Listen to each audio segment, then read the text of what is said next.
The long wait is over. OpenAI has officially began releasing their ChatGPT hyper-realistic voice to some premium users. I say some because I'm kind of annoyed. I don't think I have it quite yet, and so it's definitely not everyone that's got it, but they are rolling this out, which I will give them credit for. They're actually giving this to somebody, because I absolutely hate it when a demo goes out and we don't see it for months, although, to be fair, it has been months already. But at least someone's getting it, so I know it's coming to me soon. So I'm excited about that. There's a bunch of interesting things happening. Connor, tell us about this voice and why it is such a game changer. Man, I don't have it either, Jaden. And how do they pick these people? I feel like you and I, come on, we have a podcast. Seriously. I mean, come on, how are we not? I don't know. It's kind of, it's just our little podcast. But here's the thing. I think that when we saw this, they demoed this a little while ago, as we know. It wasn't their dev day. What was it? It was just one of those big announcement days. And they demoed it. It looked awesome. The rumors were going around that even people in the building out in San Francisco weren't getting access to it yet. But yes, as you say, they're rolling it out to some people. And the funny thing is, well, first of all, two things. Big thing and then the funny thing. Big thing for me, I believe that this and the voice just means that it's going to sound more realistic. It means that there's much less, the latency is very low, which means that the lag is very low, which means that if you guys have ever talked long distance on a call to the other side of the world, that lag, it's so annoying.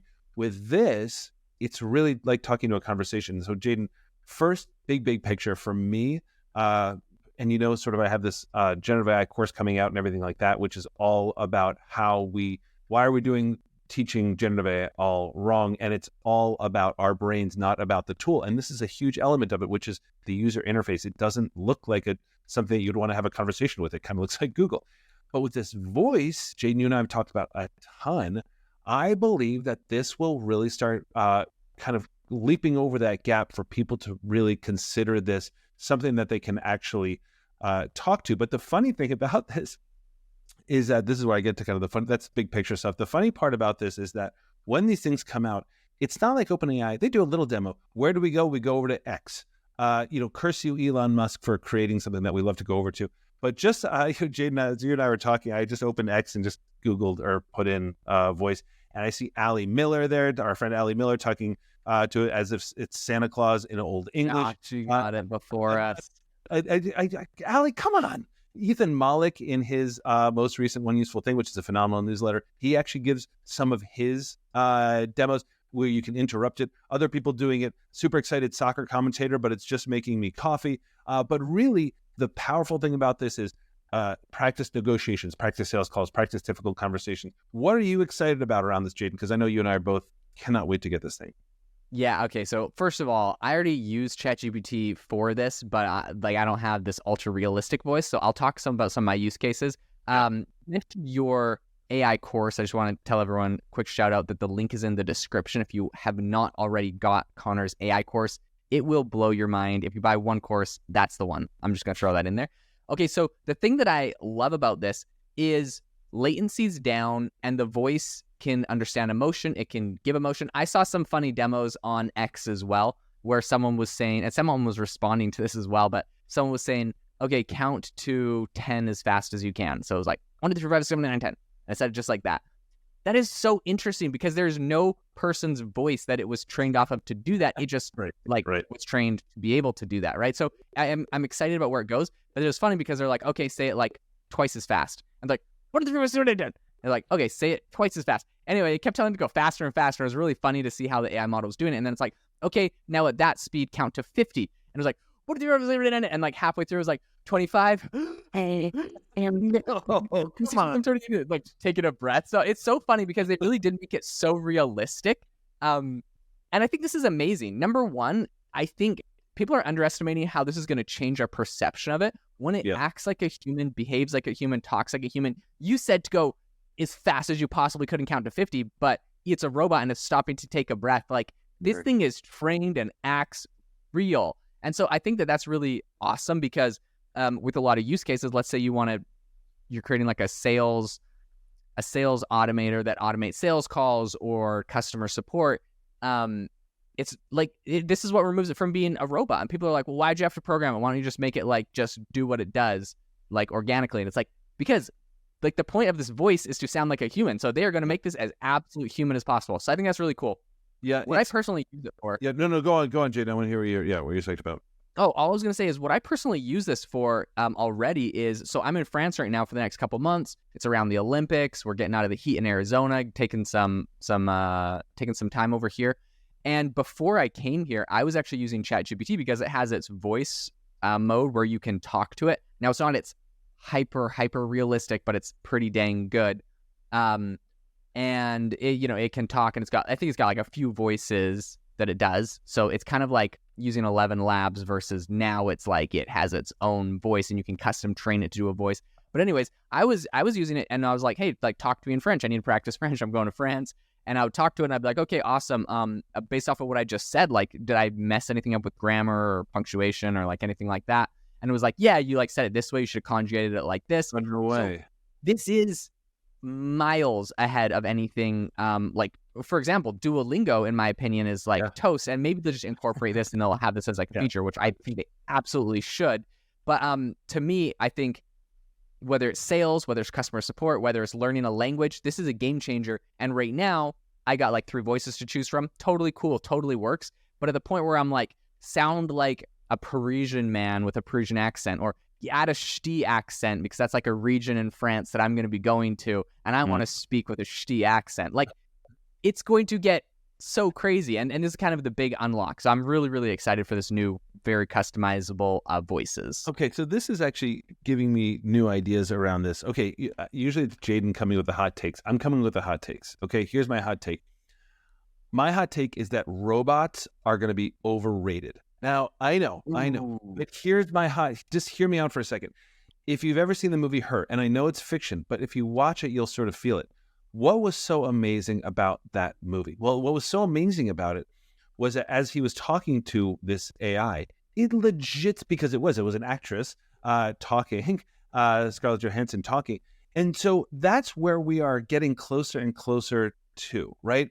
And that is something where, if you think about it, he fell in love with it. And millions of people around the world, if you kind of subscribe to that movie, and it's very realistic, fell in love with these AIs, right? And we talk about OpenAI's 5 steps to AGI, artificial general intelligence, where essentially computers can act independently. And the step 5 was very boring and very corporate, but still, it was saying it can run your whole company. None of that really had anything to do with robots. And if you think about this movie Her, where you're talking to something like this, it sounds extremely realistic. And again, in the movie Her, and again, see it's very realistic. It was a complete AI agent. So all these things like, hey, can you book this flight? Hey, can you call this thing? Hey, can you make up plans with blah, blah. So it's AI agents, which we're getting closer and closer to. The reason I think robots are overrated is because think about how much we can do just online. Just think about, everything that just gets done in terms of the information age and everything else. You can do almost everything, including have these relationships. Now, will you need some kind of robotics? Yes, of course. I'm trying to be a little sensationalist. But point being here, I love what you're talking about how it took a deep breath, because that's the part that people are going to start connecting to, not just as a Google command response. This is Google with voice, or like Siri or something like that. But this is my friend. And to me, and this is, again, what my course is all about and everything else, it's all about that user interface. It's all about, the problem is not with the tool. The problem is with our brain in getting over that hump. And so when you're talking about how you're using it for French and this thing taking a deep breath, that's so exciting, because that's what brings us closer, to me, to really interacting with this with everything we do, not just taking it off the shelf and deciding I'm going to write an email with generative AI. 100%. Yeah, super exciting. One funny thing I wanted to say about this, OpenAI recently said that they put a bunch of filters on this specifically to block a bunch of specific requests. Sort of annoying, some of these.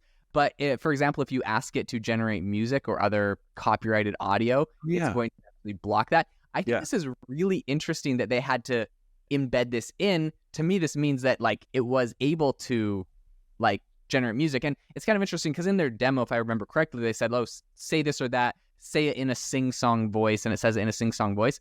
Okay, but like, what about just sing it? And then what if you just record it singing it, and all of a sudden now you have like a unique voice singing like music. You have like a vocalist. I don't know. It's really cool to me that this technology is there. And now OpenAI might be, I don't want to say too chicken, but like they're already in enough like legal hot water for everything to do this. I don't think they don't open that can of worms. But I like that they were able to figure out how to do it, because that means someone else is going to be able to figure out how to do it that might have a little bit of a higher risk tolerance or something else, right? I think of like Suno AI. And imagine if you could like put in the lyrics and get this thing to sing. Like, I don't know, for music stuff, that's super cool for me. I'm super excited about that. Well, how about this? And sort of just to grab another news story for a second, Meta is closing down their, the thing they do with like Tom Brady and Snoop Dogg and Kylie Jenner or whatever. And that turned out to kind of be a little bit of a flop. They didn't really get a lot of users for it, although I thought it was a really cool idea. But it was also probably pretty clunky. You know what I mean? Like, it just wasn't working. But imagine if you could say, hey, create a voice, and you use 11 Labs, shout out to 11 Labs, and you say, hey, become Tom Brady or Kylie Jenner or something like that. And then all of a sudden, that's your companion. And all of a sudden, it uploads everything about Kylie or Taylor Swift. It's like, hey, Taylor, make up a song for me right now. Because imagine we're holding hands and walking, you know what I mean? Like, because there's also news out there that Elon Musk has denied, information has reported that X is considering buying character AI, which is colossal. And that's that whole, lack of a better term, AI girlfriend. But again, as you're sort of talking about music and everything, it makes me think it's not just music. You could put it in the voice of a famous singer and have that person be your companion all the time and making up songs for you. That would be a really interesting acquisition, character AI by X. So what's interesting to me is that I believe we have Meta, that it's rolling out an AI studio, essentially to let you build AI chatbots. And maybe it's more for creators and stuff. But anyways, I think it's interesting because it kind of all does roll into that. And that would be, maybe that's what they're doing with character AI. They're going to let like influencers on X build custom chatbots where we can talk to them. And they have that like premium paid section for creators on X. So maybe they do that as well. Really interesting stuff. We'll see how that all rolls out. Listen, if you enjoyed the episode today, if you learned anything new, we would really, really appreciate it if you could leave us a review to this episode. We read them all. Do not forget, I repeat, do not forget, click the link in the description to see Connor's course. It will change your life. You will not regret it. Hope you all have an amazing rest of your day, and we'll catch you all next time.